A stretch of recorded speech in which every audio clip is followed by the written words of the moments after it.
Krishna. Hare Krishna.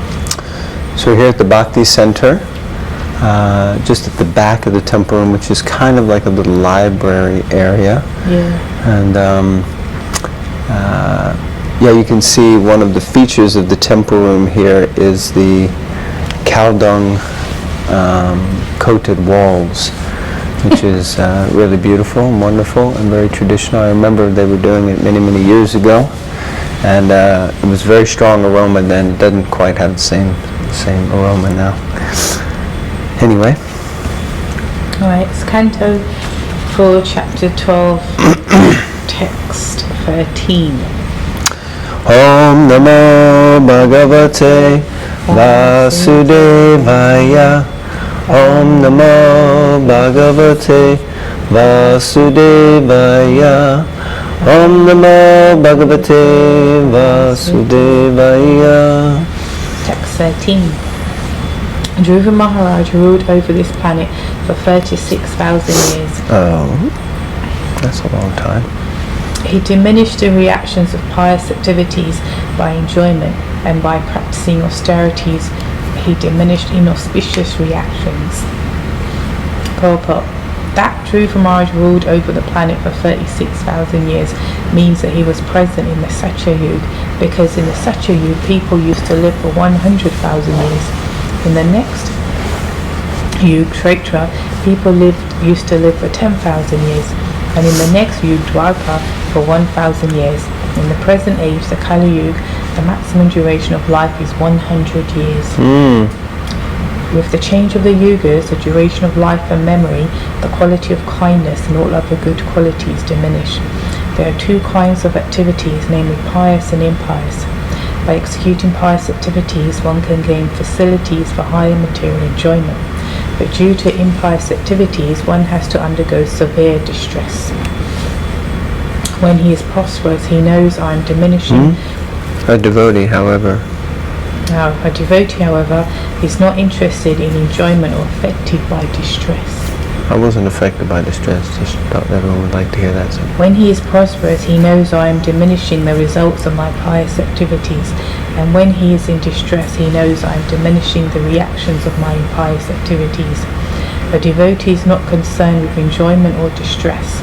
He simply desires to execute devotional service. It is said in the Srimad Bhagavatam that devotional service should be Apratihata. So it's the two words. Unchecked by the material conditions of happiness or distress. The devotee undergoes processes of austerity such as observing Ekadashi. Today here is Ekadashi. And we were just discussing breakfast. And similar other fasting days, and refraining from illicit sex life, intoxication, gambling and meat eating. Thus he becomes purified from the reactions of his past impious life, and because he engages in devotional service, which is the most pious activity, he enjoys life without separate endeavour.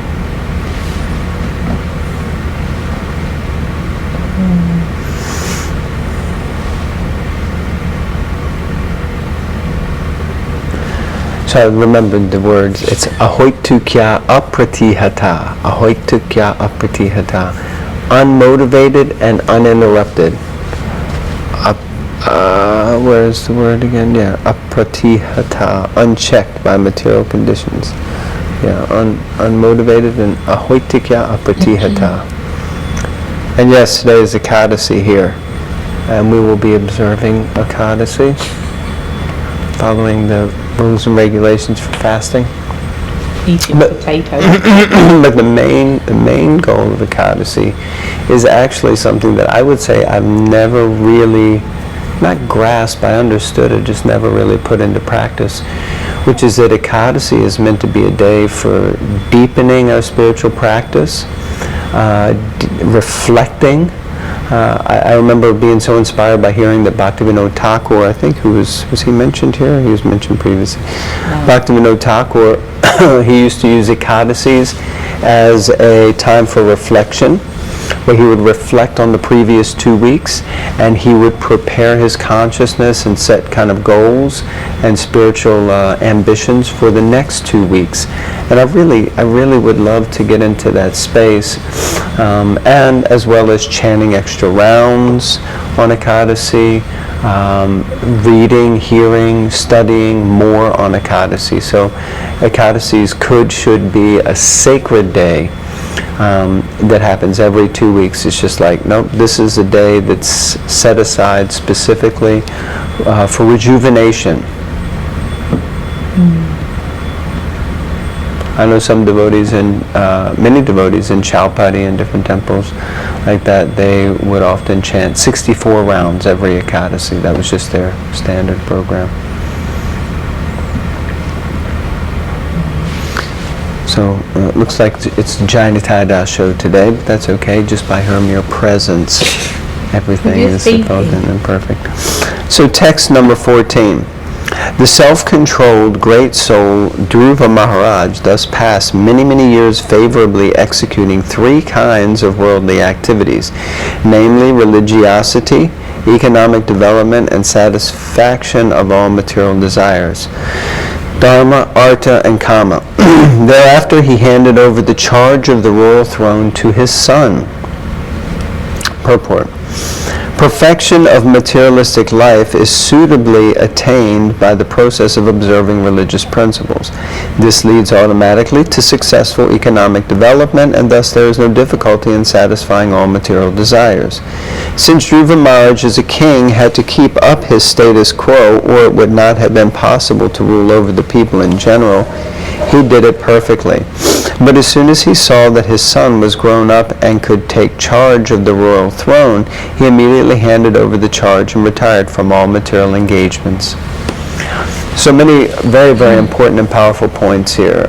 One, in general, it's often, Dharma, Artha, Kama, and Moksha, to a greater or lesser extent, these 4, I think they're called Purush Arthas, or these 4 ideas of progress and life.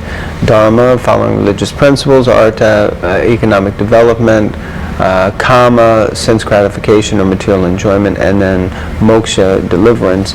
Prabhupada discourages them and says, in the practice of bhakti, we're not concerned with these things. The general thing we see here is that in life in general, people do require them. The point is that, and we were discussing this a little bit in one other group that we were reading with, that sometimes I feel that we can misunderstand or misinterpret that Srila Prabhupada, because Srila Prabhupada also developed economically, like extravagantly economically, and he even said book distribution was the family business, and that if we preach, naturally money will come. He didn't encourage devotees to just be complete and absolute paupers. They were meant to eat, they were meant to look after themselves, and of course follow religious principles. The point is that it's done with an understanding that it's being done for Krishna. And we were just hearing a lecture this morning, Srila Prabhupada discussing how people are working very hard just for sense gratification to feed the belly, but missing the aim and the whole goal. Devotees are also working hard, but they know why they're working hard. They're working hard to please Krishna and to help society make spiritual progress. So in the same way, this Dharma, Artha, and Kama ultimately can be done in service of Krishna. And we see here that Dhruva Maharaj is a king. Prabhupada mentions he had a status quo. He had a sort of image that he had to maintain. So in order to do that, he performed it religiously. That meant economic development happened automatically, and thus it was easy to take care of people's material necessities, including his own. Then, the next important point was that he retired. he set himself up to step down and then to focus more wholly and solely on spiritual practice in his elder age, which was somewhere in the excess of 36,000 years old. So can you imagine if you were celebrating your 36,000th birthday? Would you fit all the candles on the cake, do you think? Don't know, Ricky. She takes the cake, mate. She takes the cake this month. What are you going to say? Alright, next paragraph. One word used here is very significant. Go on, go. No, I can't see it. Avichalendriya, which means that he was not disturbed by the agitation of the senses, nor was his sensory power diminished, although in years he was a very old man. Since he ruled over the world for 36,000 years, naturally one may conclude that he became very, very old. But factually his senses were very young, and yet he was not interested in sense gratification. In other words, he remained self-controlled. He performed his duties perfectly according to the materialistic way. That is the way of behavior of great devotees. Srila Raghunath Das Goswami, one of the direct disciples of Lord Chaitanya, was the son of a very rich man. Although he had no interest in enjoying material happiness, when he was entrusted with doing something in managing the state, he did it perfectly. Srila Gaura Sundar advised him, from within, keep yourself and your mind completely aloof, but externally execute the material duties just as they need to be done. This transcendental position can be achieved by devotees only, as described in the Bhagavad Gita. While others, such as yogis, try to control their senses by force, devotees, even though possessing full sensory powers, do not use them because they engage in higher transcendental activities. It's interesting. When I was taking to Krishna consciousness, I think I've said before, it was all like quite intense. A lot of Indians have, all but most have issues with their children taken to the process. And it was interesting. I read it like this, because meaning it's not the only place Prabhupada advises like this to externally behave one way and internally another, and also hearing lectures, so I started to do that. I was really interested because it turned the tide quite powerfully, because you're externally just, okay, I'm present, I'm here, I'm doing what needs to be done, I'm around people that I need to be around, family, work colleagues, like that. But in my own time and whatever I was getting on with, it was something completely different, It's interesting, to the point where people would start to say, do you still go to the temple? Little do they know how much I went to the temple. So it's actually, and it's interesting because sometimes when you're especially new or neophyte, you focus on everyone else in their Krishna consciousness, even though they have nothing to do with Krishna consciousness. You do, but we kind of like look at others. Yeah, but they don't do enough. This family member, or this work colleague, this friend. But actually, it's you that took to the path, and just continue to be a nice person, as Krishna says in the Bhagavad Gita. His devotees are kind to all living entities, and that in itself is preaching. And they may therefore respect you enough to say, well, what is it you do at the weekend? Why do you chant, or what are you reading, like that? But if we kind of like Bible bash or Gita bash, it doesn't work.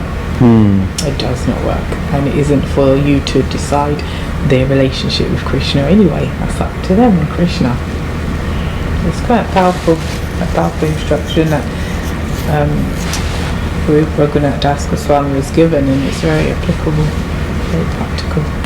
Yeah, very nice. Glad you highlighted that. That was, very important to understand that you can still function in the world, be a devotee, and not upset the family around you, and at the same time make spiritual progress.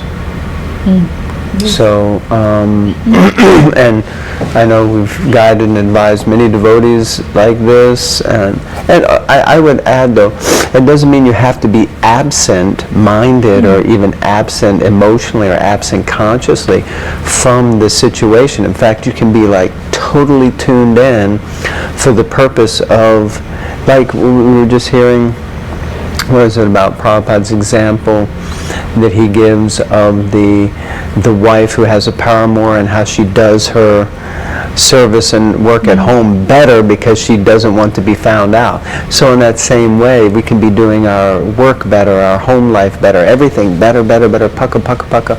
And people, like you were saying, they wonder, oh, is she even still going to the temple? Yeah. You know? Meanwhile, inside, you're like, Bhakti, Bhakti, Bhakti, you know, Bhava, reaching Bhava Bhakti. Oh, Bhava Bhakti. Should we read one more? Okay.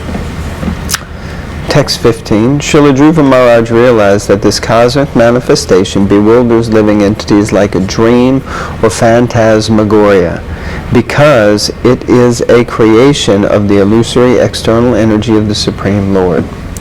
Purport. In the deep forest, it sometimes appears that there are big palaces and nice cities.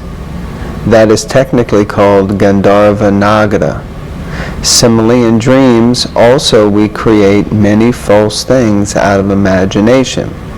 A self-realized person or devotee knows well that this material cosmic manifestation is a temporary, illusory representation appearing to be truth.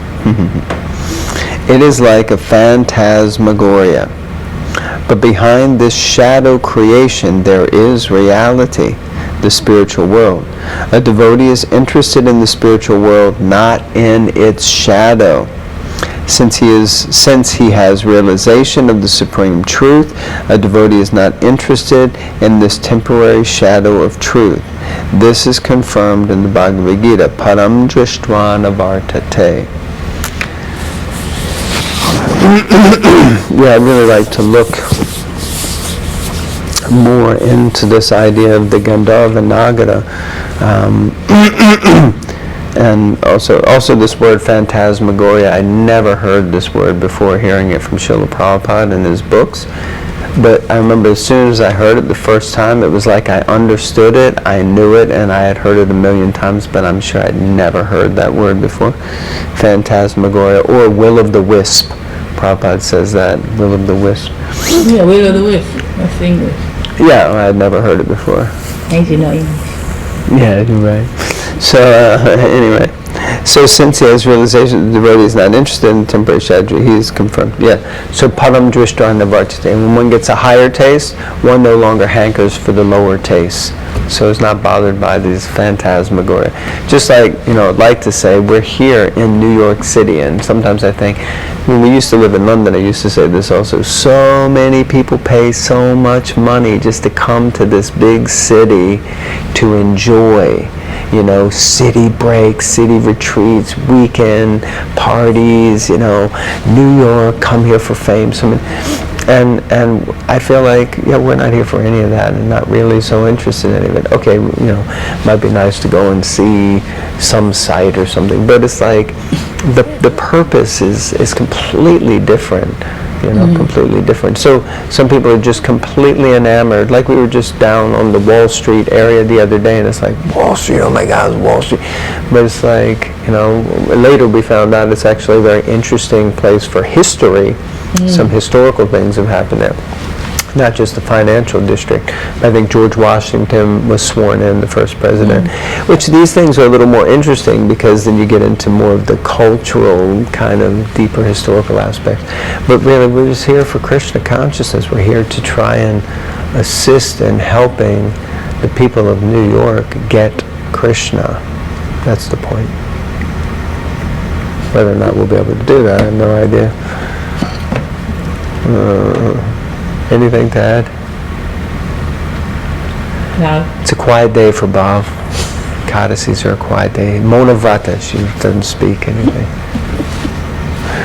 Okay, Hare Krishna everyone, thank you very much for your attention. Please read the Granth Srimad Bhagavatam, and in the meantime make sure that if you like this readings that we're doing, we request you to please share them with others. Thank you. What else can they do? Have a nice day. Haribol!